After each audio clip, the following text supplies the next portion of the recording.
2025 was a year of extremes for the markets, major rallies in key sectors, sharp corrections that rattled confidence, and moments investors will be talking about for years. So, what were the real takeaways, and how should Canadians be thinking about 2026? To break down the standout gains, the lowest points, and where stability may return, we're joined now by Brennan Caldwell, President and CEO of Caldwell Investment Management. Thank you so much for joining us. Thank you, Wyatt. Good to be here. Happy New Year. Of course, you as well. Let's just kind of first start out looking back on 2025, the year that was, and what kind of the most positive stock market event in your mind was. Very, I guess, kind of broad picture and just kind of taking it in and looking at things from the broader scope. Well, I think bigger picture, I think 2025 is a microcosm for the first quarter of this century, which also ends at the end of this month. If I told you all the things that would happen in the first 25 years of this century, from the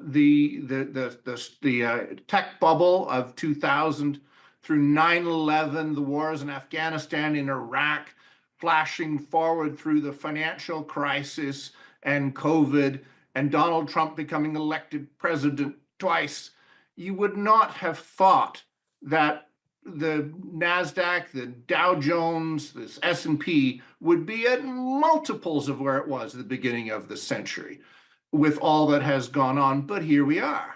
So look at this year, and no aspersions against President Trump specifically, but when you declare trade war against the whole world all at once, as was done at the beginning of this year, and in fairness, he did telegraph. It's nothing like nothing new. It's just we're not used to politicians doing what they say.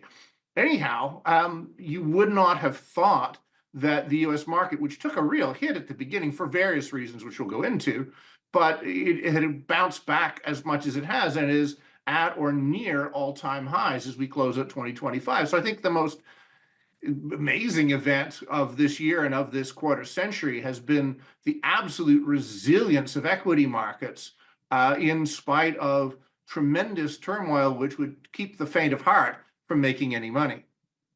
And I mean, you mentioned President Trump, certainly the issue of trade and tariffs. That was a kind of big event, not just in the political sphere, but as it relates to economics as well. And I wonder, from your perspective, how much of this kind of tension that we're seeing, not even just with respect to Canada-US relations, but even if you look to some of the geopolitical tensions and how they have been impacting kind of the economic standings in the markets as well, how much of the patterns that we saw in 2025 might even extend beyond into 2026 as well? Well, the thing about politics is it makes for good conversation. No offense to any political pundits, either in this conversation or out there, but it does make for interesting fodder. But the weird thing is, I mean, the most profound political event of the first quarter century was 9/11, no question. I was sitting here in the market had just opened and things started falling all over the place in New York. Mm-hmm.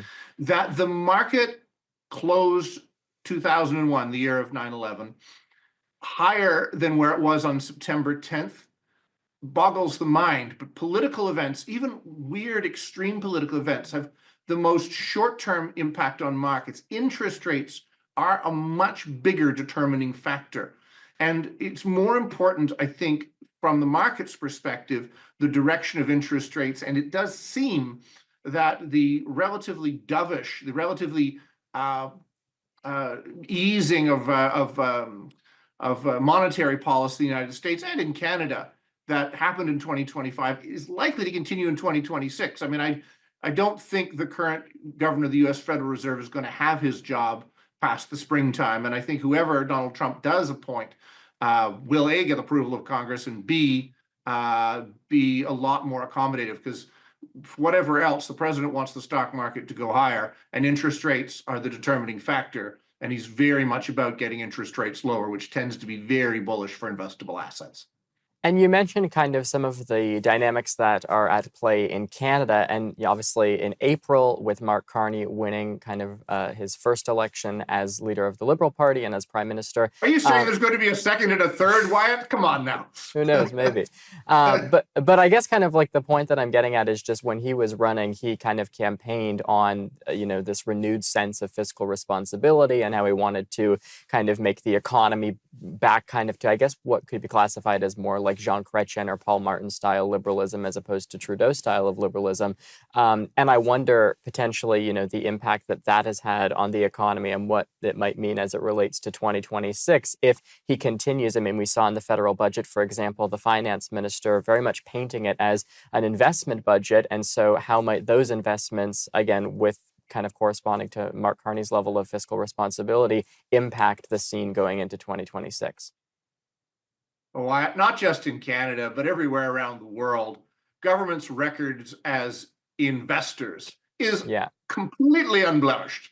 They have an absolute perfect record as investors. So yes, we are apparently rejigging the way budgets are done so that will be a one for current expenses and one for capital investments, so as to further obfuscate the amount of money that we're spending. Look, no one's going to ask me to be prime minister for a whole host of reasons. But if I were, I'd run on this platform. I'm going to be the most boring prime minister in history. All I'm going to do for the next however long I'm in office is cut taxes by 1% a year and cut spending by 1% a year. That's all I'm going to do.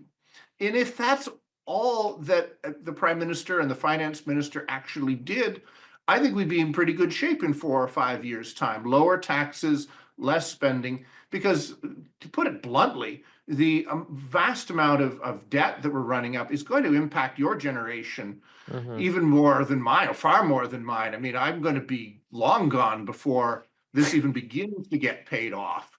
But you got to also keep in mind what Mr. Carney has to deal with, what Mr. Chrétien and Mr. Martin had to deal with 25, 30 years ago now, I guess it was.